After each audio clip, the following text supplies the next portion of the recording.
Selamat datang channel Trading for Better Life. Hari ini ISG kembali turun 0,74% ke angka 7.501. Selain video ini kami juga mengupload dari video pada jam 8 malam nanti kami analisa satu emiten yang membantah akan diakuisisi. Dan di video ini coba analisa satu emiten yang mulai diakumulasi BlackRock dan Vanguard di awal Oktober ini. Bagaimana potensi saham ke depannya? Yuk kita coba pelajari analisanya di video ini. Semoga analisa yang diberikan ini bisa bermanfaat dan membantu teman-teman dalam mengambil keputusan. Untuk teman-teman belum subscribe channel ini, bisa tekan tombol subscribe agar tidak ketinggalan informasi dan analisis yang terbaru kan diupload setiap harinya. Kita akan mulai dengan membaca satu artikel berita dengan judul "Ada yang buru-buru borong Pegas di awal Oktober tahun 2024". Jadi jika kita baca lebih lanjut artikel pemberitaan ini, BlackRock dan kawan-kawan buru-buru mengisi ulang kepemilikan mereka di emiten Pegas. Awal Oktober 2004 menyusul aksi borong oleh Bapak Loh Keng Hong belum lama ini. Sejumlah analis dari konsensus Bloomberg telah menurunkan atau mempertahankan rating hold untuk saham Pegas dalam 1 bulan terakhir, menjadikan sebagian besar pandangan konsensus terhadap saham perseroan cenderung konservatif. Jadi dari 22 analis, 13 diantaranya merekomendasikan untuk hold, sebanyak 7 menyarankan untuk beli, dan sisanya menyarankan untuk jual. Dan dari data Bloomberg, pada tanggal 9 Oktober ini terdapat 2 nama yang segera memborong saham Pegas. Yang pertama itu BlackRock. BlackRock mulai melakukan akumulasi di bulan Oktober ini. Selain BlackRock, ada State Street Corp yang juga mengakumulasi saham Pegas di Oktober ini. Dan jika kita baca lebih lanjut, ternyata di luar 2 nama tersebut, ternyata Vanguard juga melakukan akumulasi. Sekarang kita lihat secara teknikal.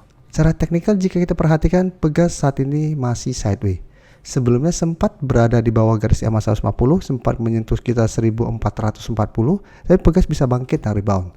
Tapi minggu ini jika kita perhatikan, Pegas masih kesulitan untuk naik di atas garis EMA 50, dan saat ini masih bisa bertahan di harga 1500. Jadi secara teknikal Pegas menurut saya masih oke, walaupun belum bisa kita konfirmasi uptrend, tapi minimal selama masih kuat di atas garis EMA 150, Pegas masih akan sideways.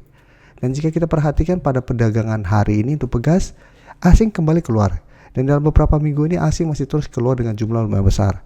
Dan di broker summary jika kita lihat pada perdagangan hari ini sebenarnya tidak ada akumulasi maupun distribusi. Jadi untuk teman-teman yang ingin entry saham Pegas, menurut saya masih menarik untuk coba dipantau. Lebih oke adalah buy on breakout apabila memang berhasil naik di atas garis EMA 50. Jadi apabila mau entry bisa wait and see dulu, tunggu Pegas berhasil break garis EMA 50 baru ikutan buy on breakout. Karena apabila berhasil break, Pegas berpotensi mulai uptrend kembali. Dengan target kenaikan saya lihat ada potensi ke sekitar 1580 sampai 1600 apabila berhasil break garis EMA 50. Atau apabila mau coba entry di support, wait and see, jika terpantau gagal break garis EMA 50, coba tunggu di sekitar garis EMA 150. Di sekitar 1470 untuk entry di sekitar daerah support ini. Tapi lebih oke adalah buy on breakout karena apabila berhasil break, Pegas akan mulai uptrend. Oke, selanjutnya saya coba update pergerakan dari saham ESA. ESA bisa kita lihat dalam 1 minggu terakhir ini memang masih belum terkonfirmasi break garis resisten di 950. Dalam 2 hari terakhir memang ESA sempat melemah mendekati 900 tapi belum sempat menyentuh. ESA sudah bisa bangkit dan hari ini sempat naik mendekati harga 970 tapi penutupan kembali ke 945. Jadi saat ini 950 belum terkonfirmasi break, tapi untuk tren jangka menengah ESA masih oke, masih bergerak uptrend karena selalu kuat berada di atas garis EMA 50 150. Jadi apabila teman-teman sudah punya, menurut saya saat ini masih layak untuk di hold.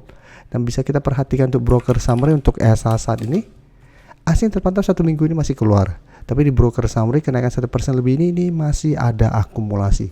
Jadi ESA masih menarik untuk di hold, masih ada potensi sell untuk menuju target terdekat di 980 sampai harga 1000 yang merupakan resisten psikologisnya. Jadi untuk teman-teman yang saat ini belum entry, pengen coba pantau, masih bisa pantau untuk buy on breakout apabila memang berhasil naik di atas 950. Karena sebelumnya sudah mulai sideways dan berada di sekitar 940 sampai 950, menurut saya masih menarik untuk buy on breakout. Dan jika terpantau ternyata minggu ini masih gagal break dan melemah, bisa coba tunggu juga di sekitar 900 karena 900 masih berupa support kuat untuk ESA saat ini. Jadi untuk yang sudah dapat di harga bawah, selama belum ada tanda-tanda patah tren, ESA masih layak untuk di hold dengan target yang terdekat di 980 sampai 1000. Selanjutnya saya coba update UNTR yang kemarin terkena dividend trap. Pada ex-date-nya bisa kita lihat walaupun terkena dividend trap, penurunan tidak terlalu tajam dan secara teknikal saat ini masih oke. Karena bisa kita lihat masih berada di atas garis EMA 50. Jadi memang hari ini sempat turun bawah garis EMA 50 yang saat sekitar 26.350, sempat menyentuh sekitar 26.175, tapi penutupan kembali naik dan berada di atas garis EMA 50. Jadi garis EMA 50 masih berupa support, 26.500 juga sebenarnya saat ini masih berupa support. Sedangkan tuh resisten terdekat saat ini ada 27.000 dan resisten berikutnya atau resisten lebih kuatnya di 28.000. Jadi untuk teman-teman sudah dapat saham UNTR sebelumnya, sudah dapat dividen dan saat ini masih hold, menurut saya masih sangat layak untuk di hold. Karena beda dengan ETMG yang setelah pembagian dividen atau setelah ex-date turun di bawah garis EMA 50 150. Sedangkan UNTR walaupun terkena koreksi, ini masih koreksi wajar dan masih kuat berada di atas garis EMA 50. Jadi secara teranjang menengah UNTR masih uptrend saat ini. Dan untuk UNTR jika kita perhatikan pada perdagangan hari ini, satu minggu ini asing memang mulai keluar. Tapi di broker summary juga terpantau masih ada sedikit akumulasi. Jadi UNTR apabila teman-teman sudah punya, menurut saya masih sangat layak untuk di hold, masih ada potensi ke target terdekat saya lihat ke 27.000 sampai 27.500. Dan untuk teman-teman ingin coba entry, menurut saya coba tunggu kembali di sekitar garis EMA 50 sampai 26.500. Jadi tunggu UNTR terkoreksi kembali ke target harga ini, apabila masih bisa bertanda rebound baru ikutan entry untuk target swing atau hold saya terus selama garis EMA 50 tidak terlewati untuk tren jangka menengah. Selanjutnya saham Pertamina bisa kita lihat secara teknikal dalam 1 bulan terakhir ini memang mulai sideways. Jadi sebelumnya memang turun lumayan dalam setelah gagal break 1300, sempat menyentuh sekitar 1120. Tapi setelah menyentuh target ini, Pertamina mulai sideways, sempat rebound, tapi bisa kita lihat di sini mencoba break garis EMA 50, gagal break, kembali ke support 1150.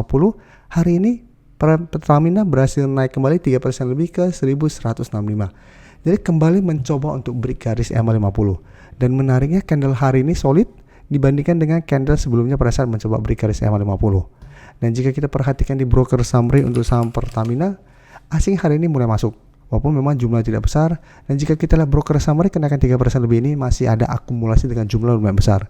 Sehingga Pertamina saya lihat masih ada potensi untuk lanjut naik mengetes garis EMA 150 sampai 1200. Jadi untuk teman-teman sudah dapat di harga bawah, misalnya saat ini saham Pertamina masih layak untuk di hold, tapi pertimbangkan take profit apabila ternyata Pertamina masih lanjut naik tapi tetap kesulitan untuk naik di atas garis EMA 50 150. Atau hold saja terus selama Pertamina tidak turun bawah 1120. Sedangkan untuk teman-teman saat ini baru mau coba entry, kan sekarang dekat dengan garis EMA 150 dan berada tepat di garis EMA 50 yang saat ini masih berupa resisten. Memang saat ini masih lumayan beresiko apabila teman-teman saat ini baru mau coba entry, tapi apabila mau coba spekulatif buy, coba tunggu kembali jika 1150. Jadi apabila besok Pertamina terkoreksi ke target harga ini masih bisa bertahan dan rebound, bisa coba entry untuk swing atau trading jangka pendek. Tapi ingat, garis EMA 50 belum terkonfirmasi break, garis EMA 150 juga saat ini belum terkonfirmasi break. Jadi masih ada potensi untuk malah turun kembali menuju daerah support di 1110. Karena secara tren jangka menengah Pertamina masih bergerak downtrend. Jadi tetap harus hati-hati. Terima kasih telah menonton video ini. Like dan share video ini bila bermanfaat bagi teman-teman, dan support channel ini dengan cara tekan tombol subscribe agar channel ini bisa makin berkembang dan bisa membantu lebih banyak orang lagi. Terima kasih.